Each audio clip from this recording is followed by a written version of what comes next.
Look, we got a one-time pass from the rest of the world. We voted for Trump. Like, we've all made poor dating decisions and one-night stands. And then, we get up the next morning, crawl out on our hands and knees, hope that nobody saw us, and then work to forget that ever happened. That is, how the world looked at us. We had made a very poor choice, and we couldn't have possibly known how poor. I mean, we could have, but then we gave them Biden to be like, see, lovable grandpa, we're back on track. At this point, we are 20 years away from the rest of the world trusting America again. We will probably never get back a lot of the trade deals we had in place. Were all of them to our advantage? No. But if we're parking a military base on their country, yeah, maybe the trade deals aren't so much in our favor. So, I know America gets shafted in those trade deals. America sends American servicemen into their country. If we're being honest, the unreported grapes and violence,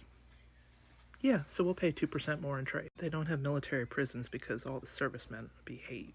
Anywho, this time around, the speed with which Trump is making poor, irrational decisions isn't just screwing up America and pissing off other countries just by being offensive. Like, somebody told Trump not to touch the Queen. The fact that he didn't try to give her a noogie is frankly impressive, but he was told. He was absolutely told how to behave, and he didn't. And the same is true for every other country where he just, showed up and sharted. This time around, we're out. But when it comes to America, if we're still standing in 4 years for an election, the fact that we will have to once again pacify gracists, white preferencers, with a white ticket. I mean, if you ask me now, I think it would be Walt's boot gig. I think Walt's AOC would appeal to a larger demographic, but that could also trigger a lot of people, because 4 years from now, racism is going to really be notched up. The shit people have become comfortable saying in the 2 months since Trump got in, when they have been swimming in a sea of it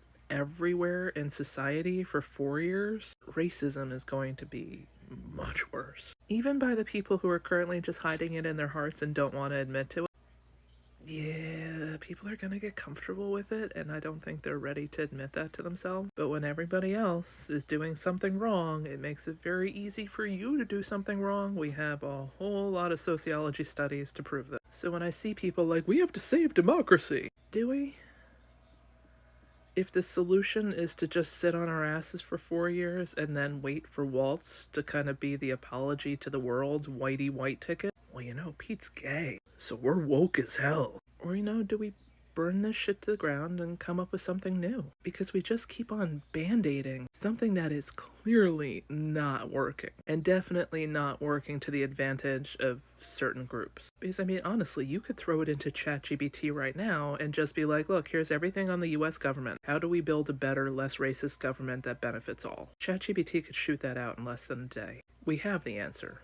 We all know the answers. We know exactly what laws we would have to rip out and replace. Do we want to keep band-aiding and pacifying and kicking the can down the road, or is it maybe better that we let Trump kill this? Because already other countries are going to suffer short-term. Maybe we should make suffer a word. They're going to make other trade deals. They're going to make other agreements. They're going to figure out a way to protect themselves. The U.S. will be left out in the cold. But also, kind of now that we're not living in our parents' house and we don't have to follow their rules, might it be better if we, become our true selves? Move to the city, let our hair grow out. Like, is it really worth saving the status quo? Or is it better to just let it burn and start over?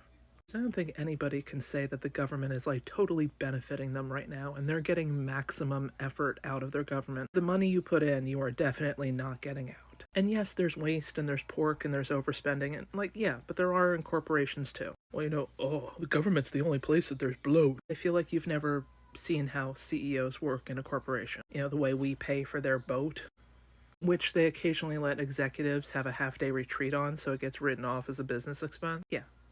Bloat exists in corporations and in government, and there is a way to fix it, but you'll never completely get rid of it. We'll make a perfect government without any fraud. Fuck you, Will. It's run by human beings. I'm kind of just in this place where, I don't want people to suffer, but if we're suffering, might it be better to slightly just up the suffering to fix the problem than to hope and pray that in 4 years we can just slap a Band-Aid on something that's incredibly infected and should be like treated. I mean, I hate the idea that I'm like, that would be the ticket right now. If we needed a ticket, it would be waltz and boot gig, or boot gig and waltz, depending on like, how you flip that. The worst thing you could do is a Kamala AOC, which is probably more of what we need, and truthfully AOC Kamala, because it would be really great if AOC ran the country and then Kamala went on the world tours to do the apology thing, because that's really what we need. But the more I see like, we have to save our democracy, the more I'm like, do we really? Should maybe we just consider rebuilding something different instead?